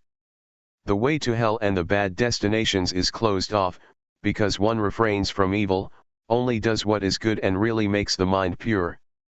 The door of the truth is opened, the mind is free because one can destroy the ego. One abandons the first 3 fetters, namely, personality view, doubt, and attachment to precepts and practices. At this point, the mind changes and comes to see and understand. Before, it was as if the ego was hiding by the door. But now, the watcher keeps a watch over the door.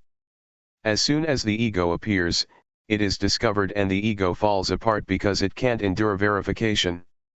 It could be compared to a tree that has fruit, as soon as one shakes it a bit, some fruits will fall down. And in the same way, greed, hatred, and delusion, and those 3 fetters that are deeply instinctive and are conditions, that arise from the body and the mind, drop off and disappear. The mind that changes into a noble one, is the superior mind that is able to destroy the ego. When one experiences this, the ego drops off and is finished with. It is as if wholesomeness and unwholesomeness, or dirtiness and cleanliness are separated. Being a noble one is to have this kind of excellent mind, this is how the mind changes. It is not a matter of changing clothes, or changing one's words, it is not a matter of ordaining, using this or that ceremony, that is just convention, that is being a monk through convention. But when one is a noble individual, one is far removed from suffering and defilement. Suffering and defilement are the enemies of life. The ego with its attachment is an enemy of life, because wherever there is ego, it is like having stains, stains of losing, of winning, of happiness, of suffering, of getting, of losing, etc. When one can relinquish the ego, it is like having a dilapidated car that gets fixed up, and restored to its normal condition. The body and the mind are the same. The path of Dhamma takes us to this point. It is the excellent path, it is number 1, it is the superb path of life. When reaching this point, one experiences what it is to be a noble one. The mind that makes this shift, is a diamond of Dhamma, it is the doorway to truth. As we chant in the evenings, the Sangha that is born from the good Dhamma, is endowed with such virtuous qualities as practicing well. Being born from the good Dhamma, is right here, the noble Sankhya is born right here. It is born from developing awareness, until one reaches the very state of watching and seeing, and on seeing not being caught up. This state of watching is the path, it is the spiritual life. If one compares it with a road, it is a smooth highway. Lust, irritation, conceit, and attachment to views and opinions, that one used to have and was caught up in, dry up. Comparable to fruits that are, all shriveled up, still in the tree. Purity arises, it is high sila, high samadhi and high panya. It is the aggregate of virtue, firmness of mind and wisdom, and they get better all the time. The body doesn't do anything bad, speech doesn't say anything bad, and the mind doesn't think anything bad. One is separated from evil and one gets further and further removed from enemies. Suppose, before, we were driving very slowly along a bumpy road full of holes. As soon as we get to the smooth highway, we can drive at ease and we don't get stuck, we can keep going.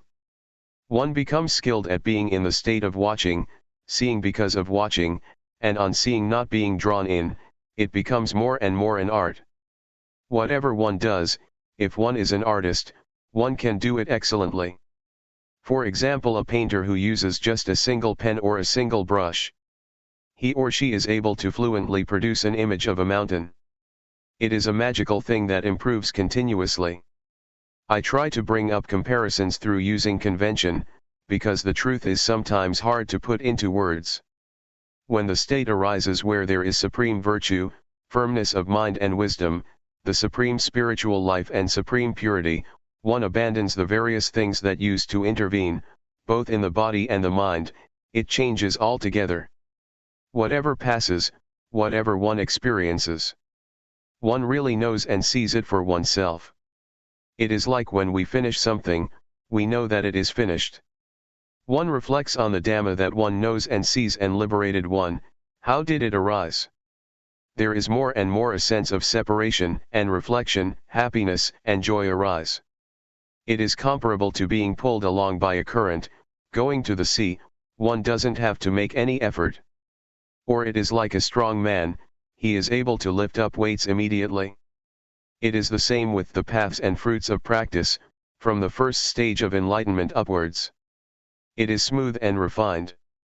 This can destroy the ego, and the defilements starve. At this stage, no perception arises and there is no, deluded, identification, it feels like it's hard to think and get carried away. To go back and think in ways that make one be something or other, makes one's hair stand on end. Anyway, neither the mind nor the body would be caught up in it.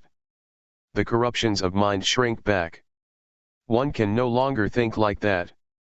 Old perceptions have disappeared. It is as if one is born anew.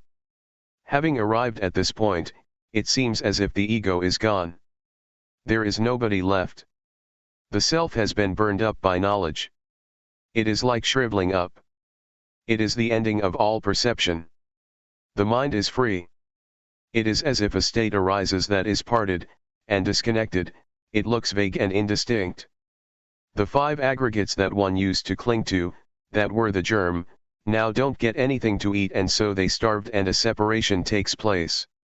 Before, form, feeling, perception, volition and consciousness would work together, but they would each have their own function. Now, they dried up, everything shriveled up, as if they had become loose and come apart.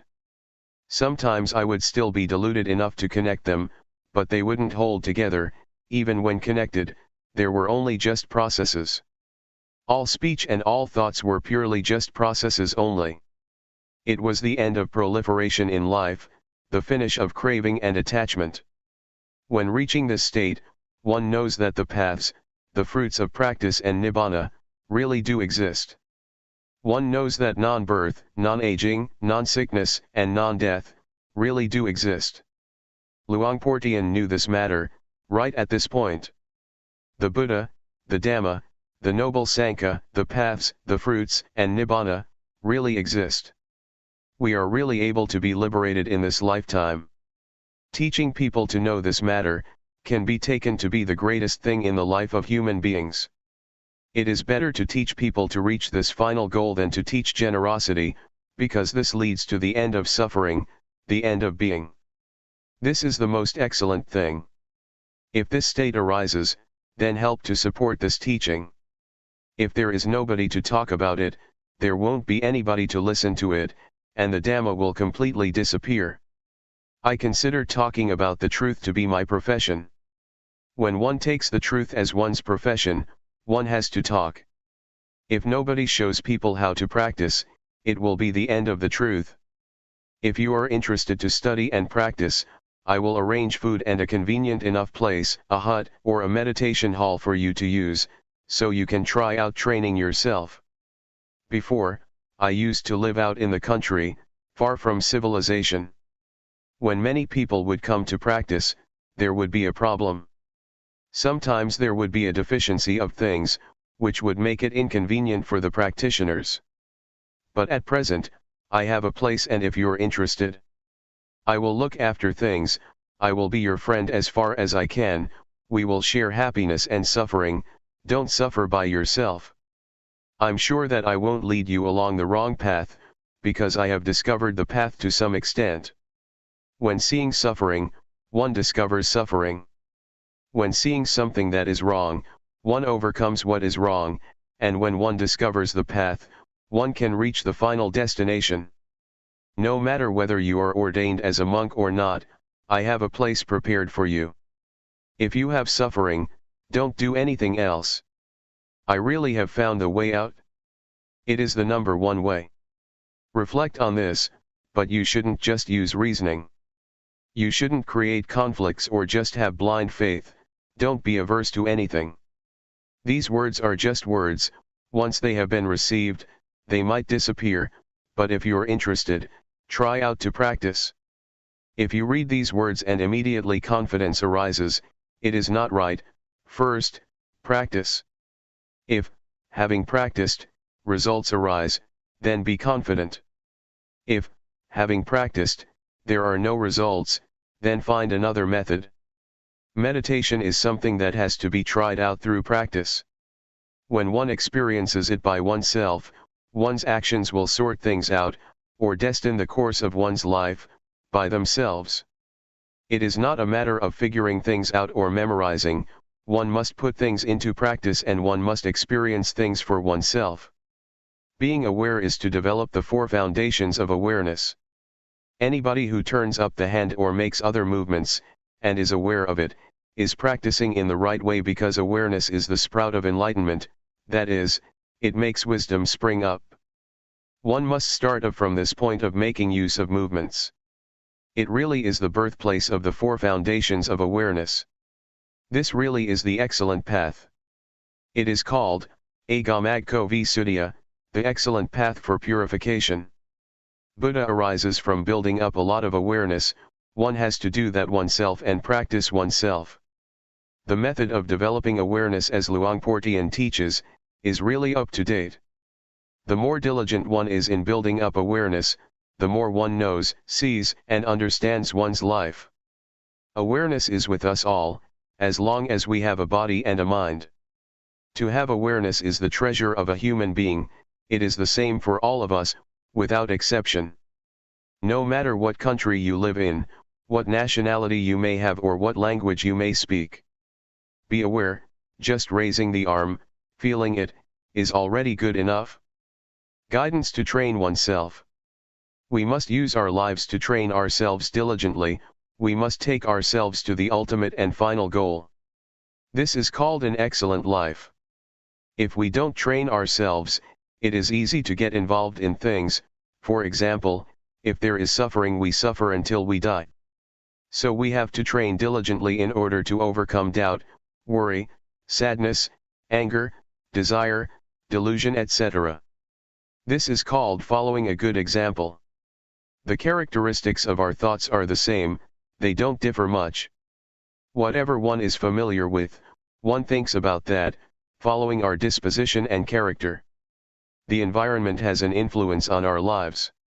For example, someone is born in a good family but the environment is no good, and it gives that person information that is no good, the result is that that person receives bad information.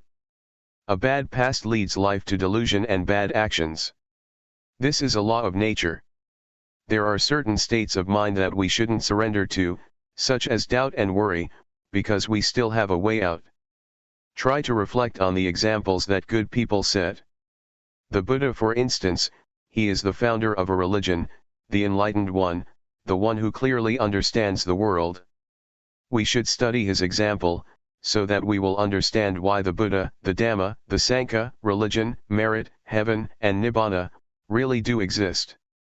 If we still have doubt about this, it means that we still have suffering.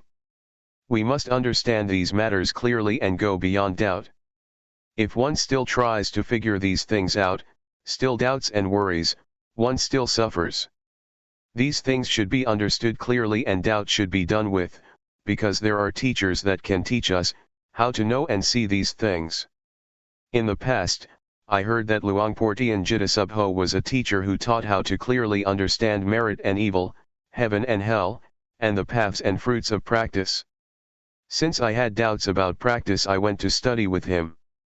When I first set out to practice, I still held on to views and opinions, and didn't accept certain things that Luangpor taught. I would use reasoning to contradict his teachings, and consequently like and dislike would arise. These things are hindrances that prevent knowledge and understanding from arising in practice. Therefore, when a teacher gives advice, one should first study and try it out through practice. Luangpor Teean taught me to develop awareness, which I had never come across or seen before. He taught me to have sati, and to be diligent in building up lots of awareness. Awareness, as I had learned it as a child, and at the time that I was studying the Dhamma, meant to recollect. I had trained in awareness with other methods, for example the kind of meditation where one sits with eyes closed and recites a mantra, in order to make the mind peaceful. I used to do it that way. Everybody seemed to be teaching like that, to sit with the back so straight that one starts to sweat and one gets backaches. Some people are very serious and force themselves. That's the way that I used to do it. I trained in this until the mind became peaceful, and happiness arose which was pleasant. When I trained with Luangpor Teean, he taught me to be aware and not to go for peacefulness. He taught not to control thoughts but to just know indifferently, which was certainly a strange way of teaching.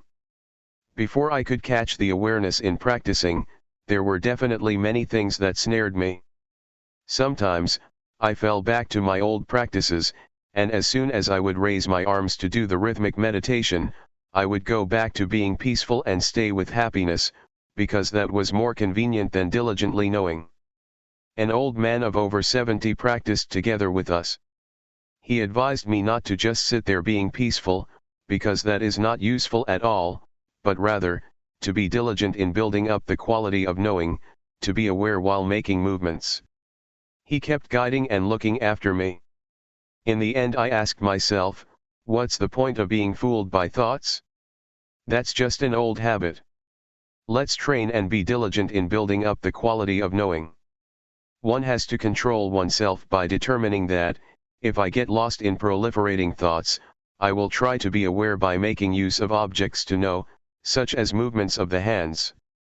As soon as one turns up the hand, one really feels it, one really sees it by oneself. Whenever the hands move, one is aware. When one can catch the feeling of moving more and more often, proliferation gradually diminishes. In this way, I got a foundation and really saw results. Previously, I used to think about the future and the past, but now concoction would stop on seeing thought, and I would stay with the present, stay with the movements. One really knows the movement of turning up the hand, one doesn't have to wait for even a second. One knows again and again, one really knows many times. When there is truly a lot of knowing, one becomes diligent in building up the quality of knowing continuously, just as when one keeps diligently working and gets lots of work done. So, if one really catches the quality of knowing, and one is really diligent in building it up, one gets plenty of knowing. It is useful to have lots of knowing, because whenever one gets lost in thoughts, going all the way into the past or the future, the quality of knowing pulls one back, so that one doesn't easily flow with thought. Whenever one is swept away with proliferating thoughts, one immediately comes back, one is really able to come back. We're able to train and give rise to the quality of knowing in the various postures, for example, while doing walking meditation, or making movements with the arms. Whatever you take hold of, know it. The breathing, know it. Just have only this quality of knowing, and you will have a foundation. Before, I used to stay with the breathing. I would recite a mantra and seek peace, I would force myself to be peaceful. It is useful to practice like that because one gets peaceful and understands what peace is. But when I reached the state of knowing, I understood that the state of being aware and awake is something different from peace altogether. Awareness gives rise to knowing, one doesn't stay with peace. When we blink our eyes, we can know, when we swallow saliva, we can know, moving a finger, we can know, breathing, we can know. Whenever we touch something, we can know. These are examples. Therefore, creating this quality of knowing is a kind of art. It can be created in all postures and movements. All it takes is that one puts forth effort to know what's happening within one's body. It is comparable to having a set of tools that one uses to build up lots and lots of knowing. If one does it in the right way, diligence arises. There is an old saying that says that it is as easy as rolling a boulder downhill. But if one doesn't do it in the right way, it is as hard as rolling a boulder uphill. When one does it right, one gets a foundation and one becomes diligent to practice and build up awareness, without anybody having to tell one tells oneself and creates plenty of knowing. One becomes diligent to know in using one's daily life, always trying to find ways to be aware. Even though at times people or friends cause us to get lost, we make effort to avoid that. We are careful to take the chance to know for ourselves the things that arouse knowing. Nobody has to tell us. It's like working, when we do it right we are diligent and fluent, but if we don't do it right it's like banging our head against a brick wall. We know and see for ourselves what delusion is like and what knowing is like. We know and see what the advantages and disadvantages of knowing and delusion are. And so, we prevent and deal with things automatically. One has the answers oneself and doesn't have to ask anybody. If there is a lot of knowing and one knows for long periods of time, one will see the conditions of the body, because the quality of knowing is the one who watches the movements. However, this doesn't mean that one will see this immediately because sometimes, as the body is moving, instead of just seeing the body, there are things that make us get lost, for example, feelings that arise due to unintentional thoughts, or various moods, either coming from the body or the mind. These things incite us to get lost but we don't. These things are there but now we have seen that they are just feelings. People who have trained in meditation before, will just meet with coarse feelings, and the refined feelings that exist in the body and the thinking mind, they won't see. If we build up the quality of knowing until it is the boss, it will be able to distinguish delusion from knowing, even though delusion, proliferation, was in charge before. We will be able to pass through subtle feelings without having to get involved. It compares with traveling and passing through various villages, we leave this and that town behind us, and pass through without getting involved. But someone who easily loses awareness, is incessantly interested in the thoughts that come up, reasoning in every way, and loses a lot of time by thinking. Like, dislike, and all the rest of it arise. This is someone who is not determined to walk the path. The Buddha said that, someone who is heedful is awake when others are asleep, such a one leaves foolish people far behind, just as a well-trained horse leaves a horse without strength behind. Not getting involved with proliferating thoughts that arise is like this, one moment of knowing is to be removed one moment from not knowing, from delusion.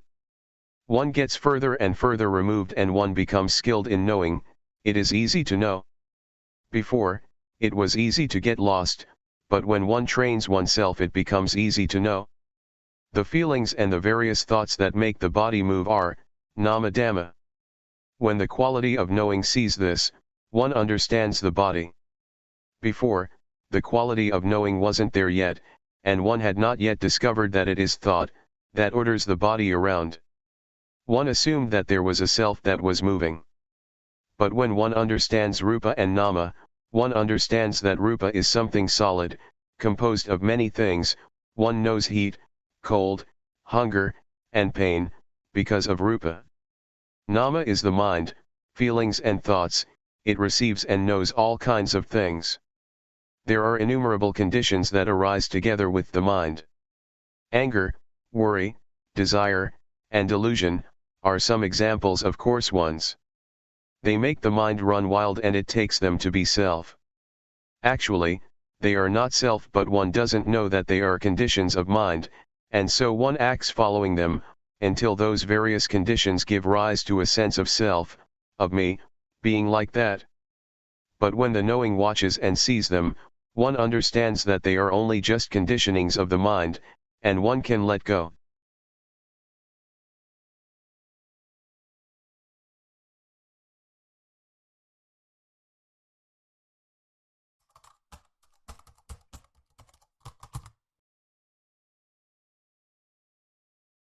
May all beings be at ease.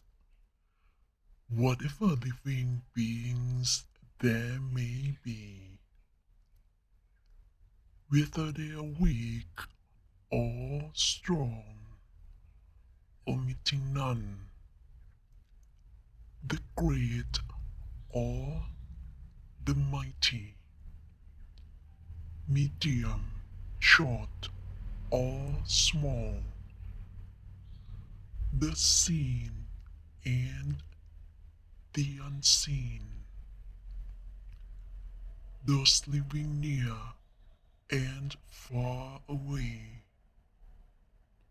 those born and to be born. May all beings be at ease.